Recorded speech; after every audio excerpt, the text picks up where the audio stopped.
Hey there, home chefs. If there's one thing you'll make all fall, it's got to be butternut squash soup. We're taking some beautifully roasted autumnal veg and blending it up into the smoothest, most luscious soup you'll ever have. And as a bonus, we're getting creative with the plating this fall. The inspiration behind this recipe today is the concept of hygge, or hygge as it's pronounced in Danish. If you've not heard of hygge, I highly recommend giving this book a try. I'll leave a link in the description so you can check it out. Essentially, it's all about embracing natural elements to live a cozy and healthy life, starting with our warming autumnal soup. Let's get cooking.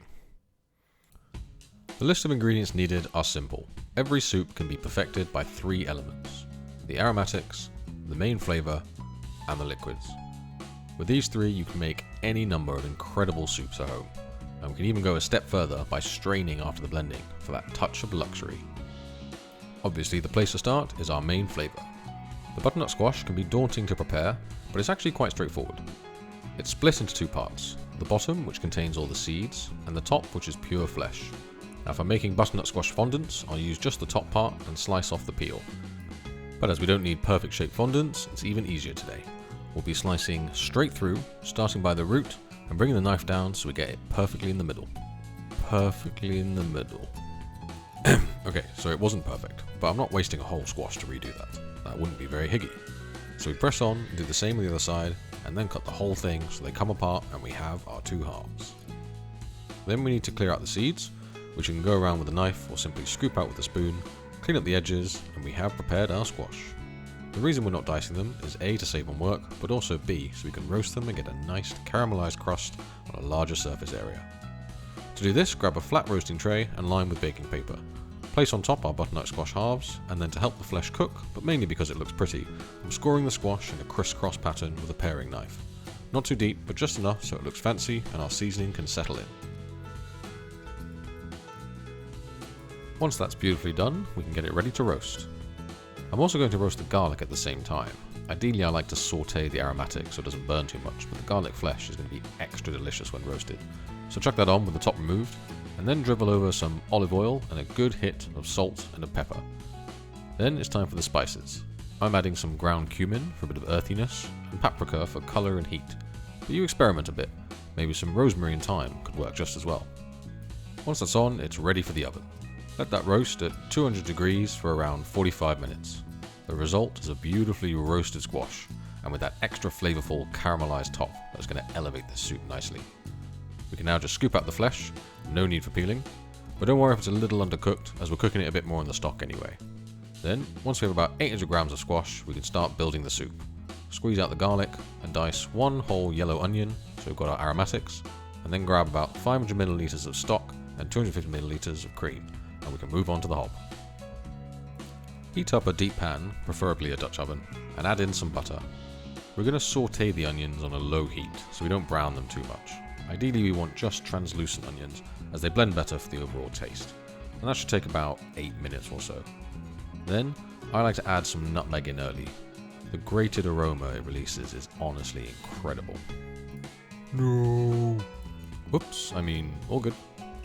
But seriously, when you smell and taste this, it will definitely be worth risking your hand's life for that piece of nutmeg. Then we can add the garlic, and if you do get some browning, I usually add in some soy sauce. It deglazes the pan and also adds a nice little hit of salty umami to the soup. Bring in the star of the show, get the squash properly mixed in so the onion doesn't quite burn, and then pour in the stock. I'm using chicken as it's got just a bit more flavour, but vegetable would absolutely work if you're keeping it strictly veggie.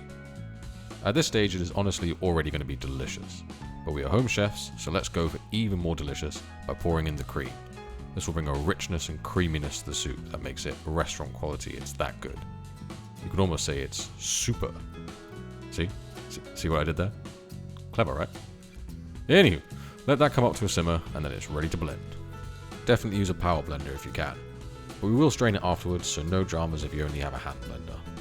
If you do use a power blender, remember to turn it on. It's not on. There we go. Yay, we got it working. Blend it really thoroughly. I've done it for a full minute and this is the result we want. Then quick check to see if the consistency is right. Add some more of the liquid or the veg if you need to tweak it, and then it's into the sieve for extra smoothness. Give that a good press through, and the output is a luxurious, creamy smooth, delicious soup. Don't you just love fall cooking? Now, we do some final checks for taste, a touch more salt, and mine could do with a squeeze of lemon to counter the cream. And now it is chef's kiss perfect, ready to plate up. We'll start off simple. Light plate, dark bowl, 2 slices of lightly toasted bread. Pour in the soup, and garnish that with a drizzle more cream. I like to add a few drops of balsamic vinegar as well for colour and sweetness. Crown it then with some outrageously fragrant sage, which works so nicely with autumnal flavours. Touch black pepper, and that is nailed on. Scrumptious, nice contrast of colours, and yet so simple. But, as I promised, we want something more cosy and natural for this fall, so let's get hygge with it. Okay, I'll stop with the puns, I promise. So first we upgrade to a wooden board, natural materials. Then, our bowl is going to be made out of bread, oh yes. Get a roundish loaf like the sourdough one, slice off the top, and cut around the edges so we can hollow out the middle. And in true hygge style, I have a handy tip at the end of the video for reusing this bread so it doesn't go to waste. Once we fashion a bowl out of our loaf, let's get to decorating. Hygge decor is all about the accessories, so a few sage leaves and maybe some rosemary twigs to keep the natural theme going, and then we can pour in our soup. How hygge is that? Finish it off with some cream. I'm going to sprinkle over some paprika with the pepper for another touch of colour, and yeah, I think we've got the hygge fall vibe down. What do you think? If you want a homely, cosy feel to your next dinner party this autumn, imagine serving your guests their own little loaf, and they pop off the lid to find an amazing butternut squash soup waiting to warm them up inside. This soup is a triumph of comforting and warming, exactly what you need this fall. Now one last thing, the bread. If you've tried bread soup, you'll know this is a little secret treat. Heat up some of your soup in a saucepan and actually cook the bread into it. After a few minutes it will look weird, I grant you, but it's actually like a savoury porridge, which is surprisingly delicious. Although very filling, so you only need a small portion to fill you up for the whole day. And with that we've done it.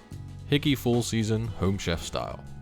If you're feeling higgelig, be sure to hit that like button, and remember to subscribe for more recipes Home Chef style. Until then, get cooking, and may the Zen be with you.